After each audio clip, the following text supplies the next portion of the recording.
Hey everyone, I'm here with Brad Fanshaw. Maybe you don't know his name, but you certainly know some of the projects he's been involved with, like Vision Streetwear, Boyd Coddington Hot Rods, or even Bonneville Watches. Or maybe you've caught him on TV with Car Warriors or Car Chasers. We get a chance today to get some time to speak with the entrepreneur and designer about his passion for all things automotive and design. Welcome, Brad. Thank you very much. Hey, I appreciate that introduction. Absolutely. So tell me a little bit, you started out with BMX racing, moved on to skateboards, eventually ended up in hot rods and beyond. What was it about the hot rods that sort of drew you that way? Well, I'm going to kind of twist it around a little bit on you because really what it was I was always a car enthusiast, always a hot rodder, but BMX and skateboards, they're that first thing that kids get to have that gives them freedom, gives them speed, and gives them something they can customize, right? And that's how I started out on that long road to get into my first car. Absolutely. Fantastic. So do you remember the very first car you owned? Oh yeah, I still have it. My dad came home. I was living in Nebraska at the time, and I had a paper route. I had my YZ80 motorcycle I'd bought, and I knew that would be getting sold so I could buy my first car. And my dad came home. My dad was not a big car guy. He always had nice cars, but he wasn't like into customizing or anything. Mm-hmm. And he came home and he said, "Hey, a friend of mine has a car for sale over in Iowa. I don't know if you'd be interested in it, but if you want to go look at it." And I was like, "Oh, okay, yeah, what is it?" Because I had my heart set on what I wanted. And what came out of his lips were music to my ears. He said, "It's a 67 Chevelle SS 396. And I said, "When can we go look at it?" It was like, I got to go see this thing. And went over there, original owner car. And it was, it was pretty much bone stock original. And I had to part with a whopping $625. Wow. That sounds like a good deal. Worth a lot more now, I'm sure. So do you remember the first hot rod you built when you got into that? Well, I mean, I would, of course, consider the Chevelle my first hot rod that I built because back then I did some street racing and like that. And I was working while I was in high school and then college. I was working at a local speed shop in Omaha called One Stop Performance. And I wasn't making enough money to really do what I wanted to do. So I started out on my life of working really hard. I got a job at UPS, loading and unloading semi-trailers from 11 o'clock at night till 3:30 in the morning. Then I would go home, I'd sleep a couple hours, I'd go to my college classes, then I'd get out around, noon, 1 o'clock, and I'd go work at the speed shop, and then I'd start, and I'd just do this day after day. But it gave me the money to build my car, and I did nitrous oxide injection and, did a 12-bolt, did the whole deal. I got it ready to go. So tell me a little bit about how the partnership with Boyd Coddington came about. Well, that's an interesting one because you had mentioned Vision Streetwear in the introduction, and that's what brought me to California. I was the vice president of the American Bicycle Association because I had gotten into BMX racing. I raced professionally, got to know the owners of ABA, and they offered me a job because what I originally thought I was going to do was be a magazine editor. And so that was my career goal, was magazine, photography, advertising, things like that. And I moved to Arizona, and I got a job doing their magazine. And it was called Bicycles and Dirt, and then we did ABA Action. And so I was doing that, and one of our big sponsors that I had helped bring in was Vision Streetwear, and they were just in their infancy. They were just a couple years old, and I got to be really good friends with the owner. And one day he gave me a call, and he said, "Man, I'm looking for somebody just like you." And I said, "Well, what about me?" And I went over and we put together a deal, and I came over and became part of Vision Streetwear.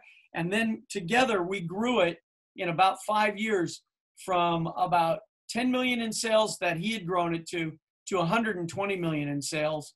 And it became the legendary company that people that knew about it, knew today, with Sim snowboards and all our pro skaters and our BMXers. Well, along that lines, he was a car guy too. And he said to me one day, he goes, I'm making a lot of money. I see you're buying stuff. And he goes, what should I get? Well, he goes, I've always wanted a Woody. And I said, oh man, a Woody'd be cool. And I said, but there's only one guy to get it from. And that's this guy that's up the road, up the freeway. It's called Hot Rods by Boyd. I'd been following Hot Rods by Boyd for years, clear back when I was in Arizona, and drooling over his wheels and all that. And he was still just a very young company as well. So I gave Boyd a call, and you know what? He called me back. I remember my secretary going, oh, there's a Boyd Coddington on the phone. I was like, what? And awesome.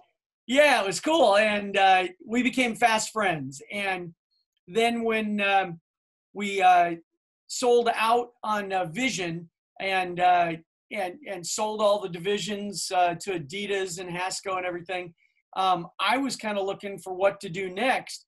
And I stopped by Boyd's shop just to say hi, see what was going on. And they were working on Cadzilla. And he said to me, he goes, this car's going to be done. I want you to come up and see it.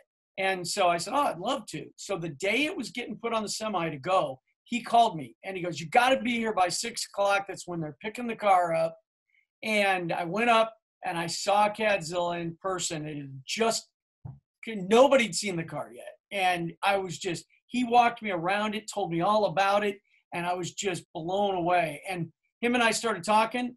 And that night, I can remember it like it was yesterday, we did a handshake deal to become partners over the dumpster in the back of the hot rod shop. And it was pretty cool, and then from there it just exploded. I mean, who would have known that I came in there, he had one CNC machine to do wheels.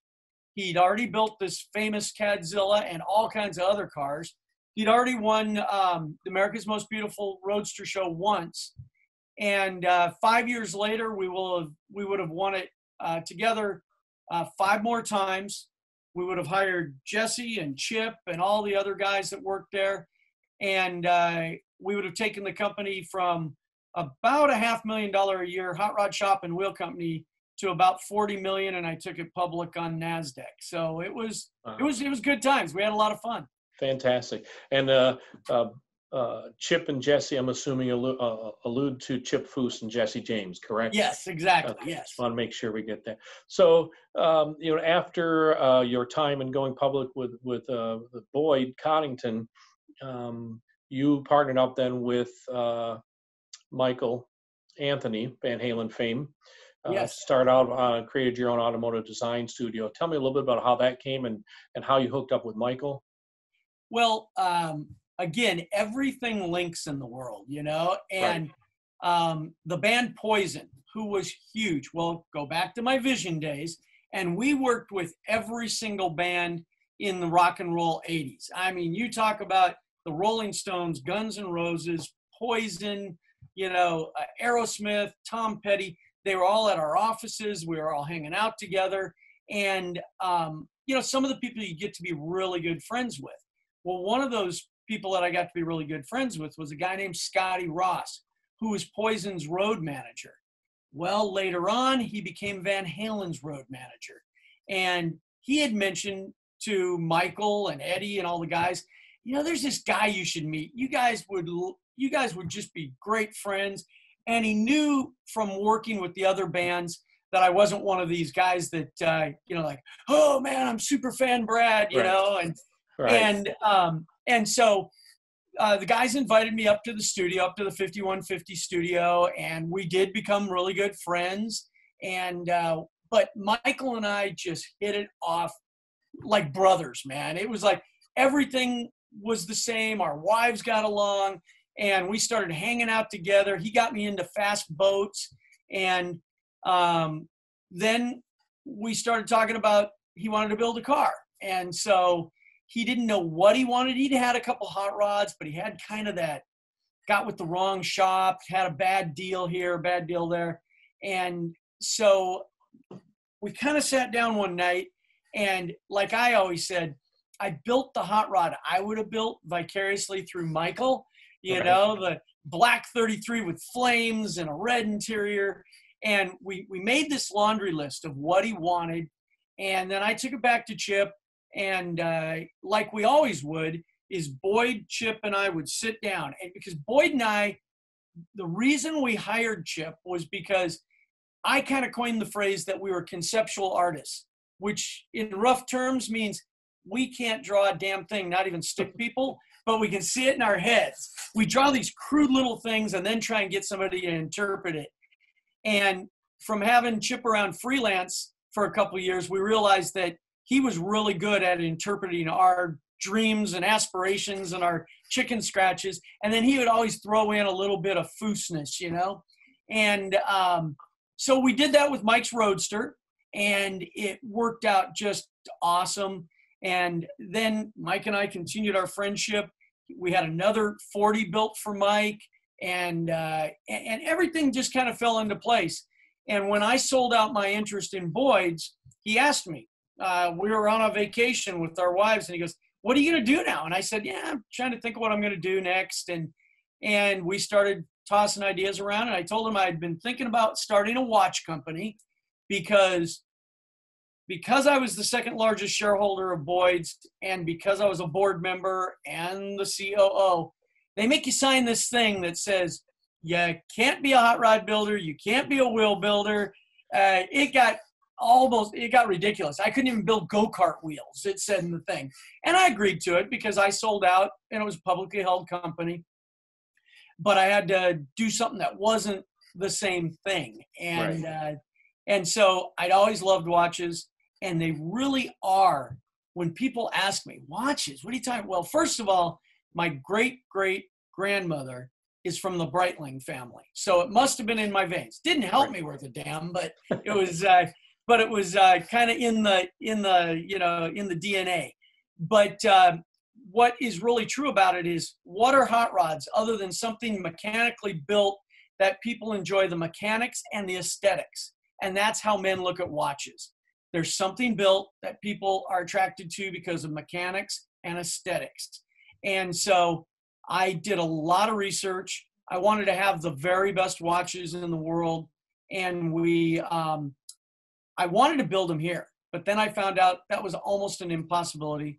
The Swiss are known for Swiss watches because they do it perfectly. Mm-hmm. And I went over, I found the very best guys in the world to team with. Everybody told me they wouldn't even work with me.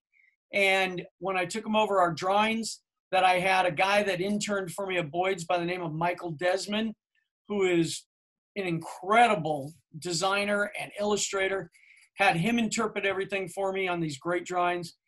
But I had these unique ideas, and I took them over, and they said I was the first American that ever came in and didn't say, "Hey, I have this watch right here. Can you copy it and put my name on it?" That brought them unique ideas.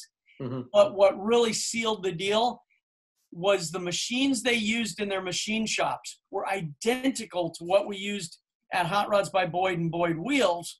They were just smaller. And I was able to teach them how to use those machines in different ways. And so there was this great relationship. They were able to do things for me, and I was able to help them with things. And it made us great, a great team. And Bonneville Watches, Bonspeed Watches, we were able to get 3 international patents, which I was really proud of, because when you figure watch industry has been around for hundreds and hundreds of years, there's very few patents that are issued on watches anymore. And then the other thing was that we were voted one of the 10 best watches in the world. And we were named the official watch of the Saudi royal family. So it was pretty cool. It was a great project, great company. So you alluded to Bonspeed and such. So what are you working on now with Bonspeed and everything else?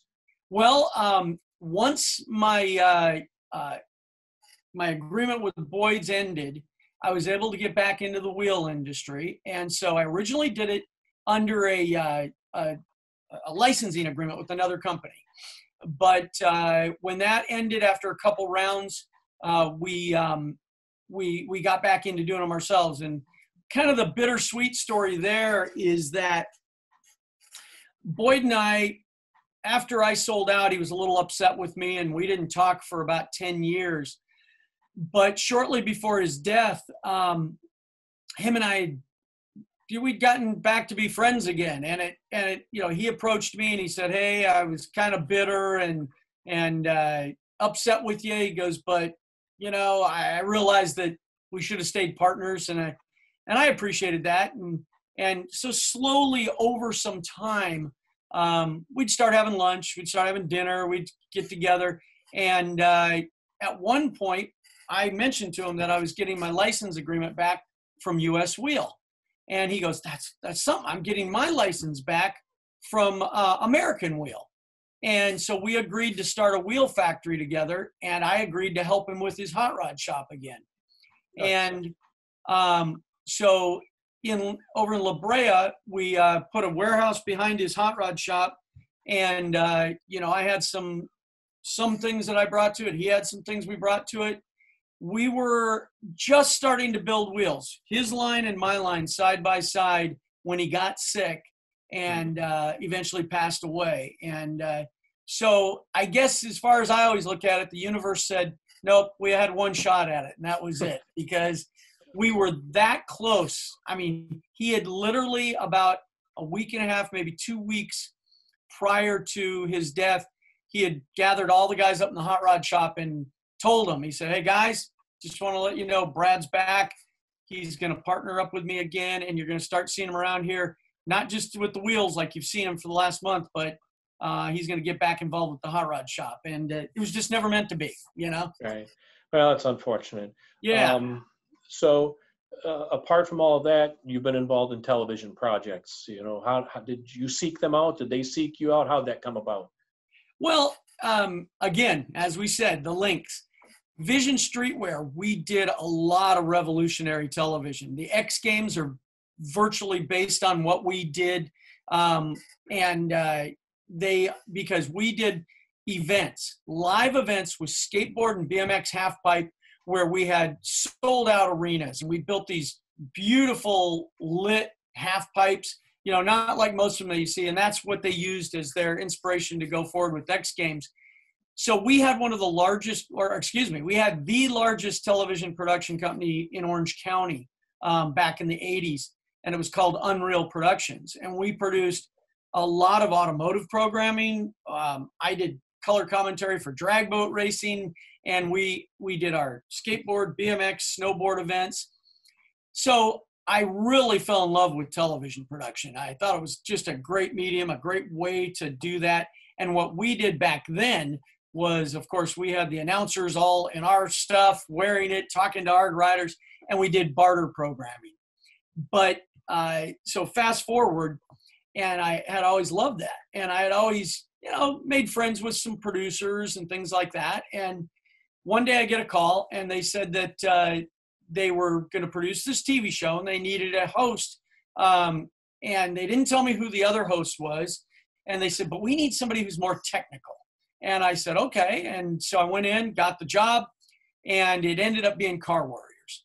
And Car Warriors, which was on Speed, unlike every other show, I drew the short stick because it was probably the hardest television show ever, because unlike all these other shows that say the cars are built in 48 hours, they do it 8 hours, 8 hours, 8 hours, over time.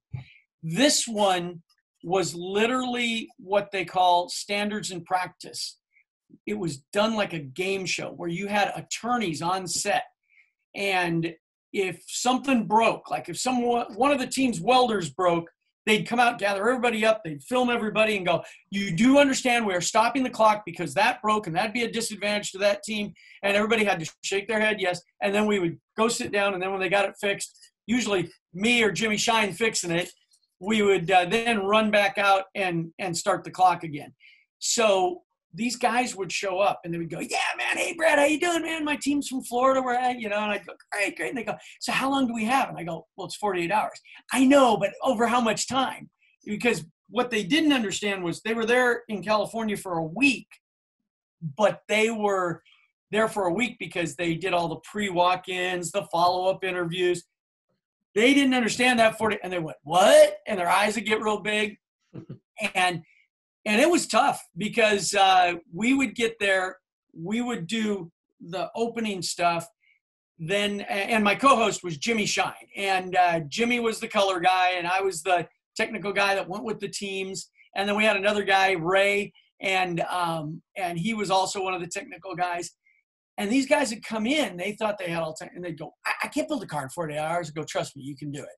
And by the end, they would always say to us, they'd go, how do you guys do this? Because we go home on Sunday and you come back on Monday and do it again. I go, I know. And I tell you, I was going, I'm never doing this again. I'm never doing this again. When we got to the end and the last show was over, I was like, man, I can't wait for the next season to start. Right. And then unfortunately, the show got huge ratings. Everybody loved it. And we were supposed to go for a third season. But what happened was Fox bought Speed Channel, and all they wanted was the households and to make it into a sports network. And so the show went away, and but we had a great time. Met a lot of great guys, built a bunch of great cars on that show, and it was just, I'd do it again in an instant. Absolutely. So switching gears a little bit, getting a little personal, if I were to open your garage door at home, what would I find in there? Well, under a lot of dirt and dust, because I haven't been in there enough lately. Right now, I have a shop next to my house. I built a 1,500 square foot shop years ago. I told my wife she could have any house she wanted as long as I had a place for me to build my shop. And so I have my shop, and then I have my main garage. In my main garage would be my 71 El Camino. It's all Pro Touring. It has Hotchkiss suspension, Bonspeed wheels. It's got a big block in it, but it is all dialed in for Pro Touring. It handles it just fantastic. Next to that is a Diamante, a Mitsubishi Diamante, but it's very special because when Boyd and I were still partners, we built a car called the Aluma Coupe, and the Aluma Coupe had a turbocharged Mitsubishi motor in it. And it was a very revolutionary hot rod. It was on the cover of USA Today. It was in Mitsubishi's booth on the turntable at the New York Auto Show. It broke a lot of ground. And it toured for 2 years with Mitsubishi's auto show circuit, and they had us create 2 custom cars to go with it. Well, they sent us over this Mitsubishi Diamante, which, if you know those cars, they're a 4-door sedan, like a BMW. Right. However, this particular car had been shipped over from Tokyo, and it was the only one ever imported into the United States. It had a turbocharged 3000 GT drivetrain, all-wheel steering, and all-wheel drive. And so it's basically a 3000 GT with a Diamante body, which you can get in Japan, but you can't get over here. And they had spent, I don't even know how much money to make it street legal here in California, because they were thinking about doing this, and it was a test car. Then when it didn't work out for them, they sent it over to us to customize. So we did a 3-tone paint job. We lowered it, put one-off wheels on it, did all kinds of great stuff to it. When we were done, those cars were going back, and I said, so what do you do with that car now? And they go, it's going to get crushed.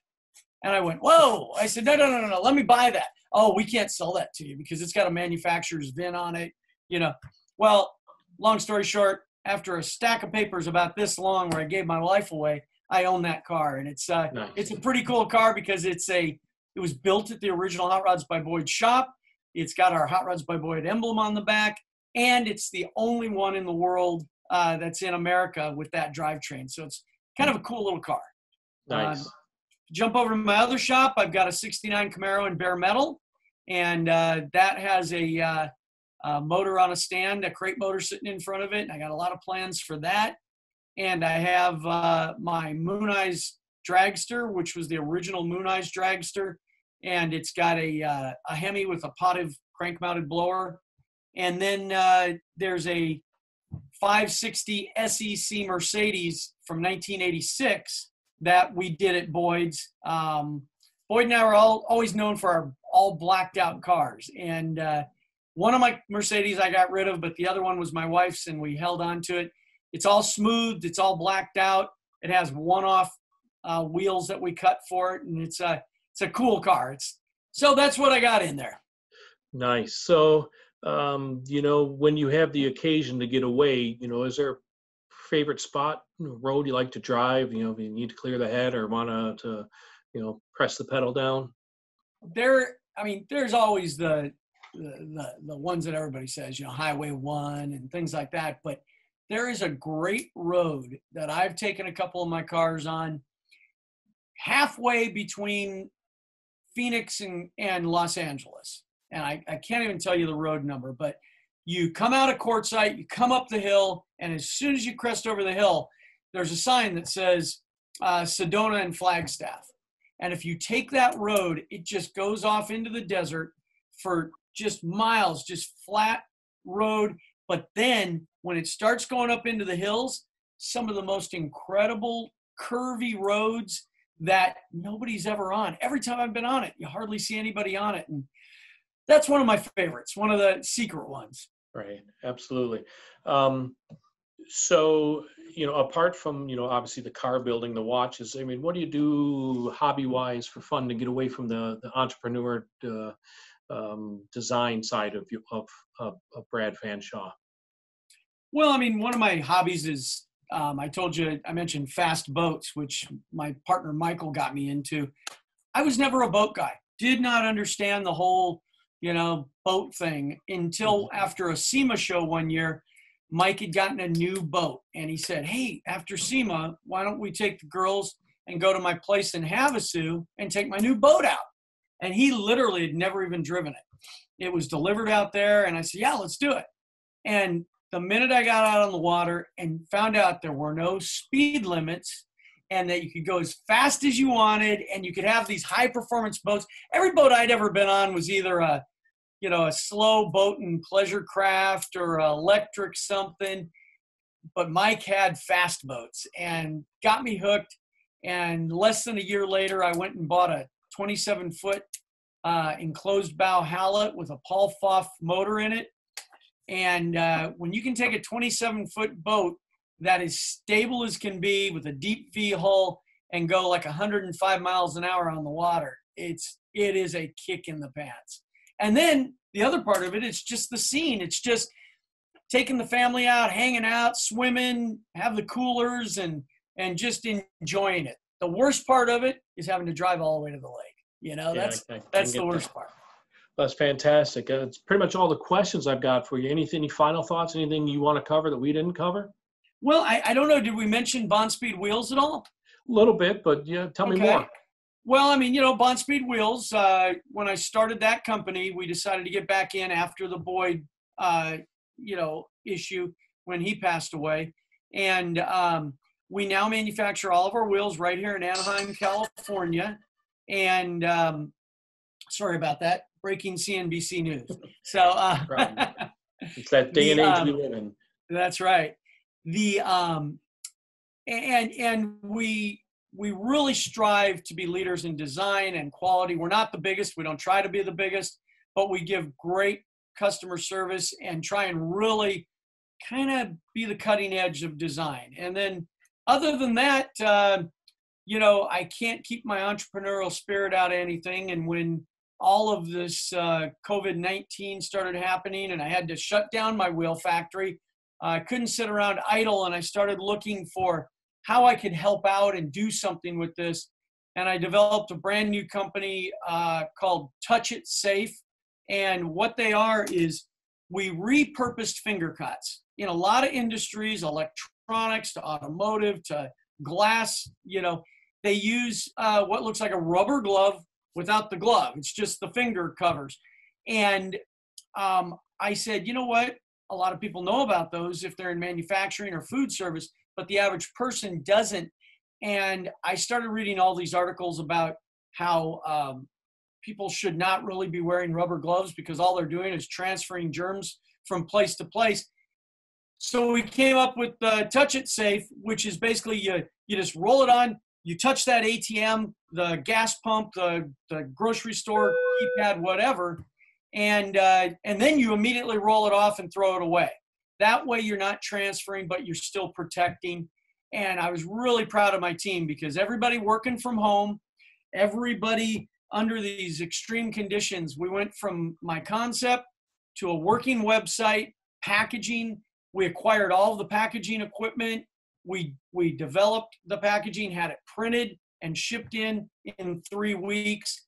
And it's already up and running at touchitsafe.com, and we're getting orders and putting the word out. So it's kind of fun like that to be able to do things like that. That's fantastic. Brad, thank you so much for taking time to talk with me today. It's been super entertaining, and I'm sure that whatever you've got planned for the future is going to be pretty darn cool. So again, thank you very much. Well, hey, I appreciate you having me on. Thanks for the opportunity.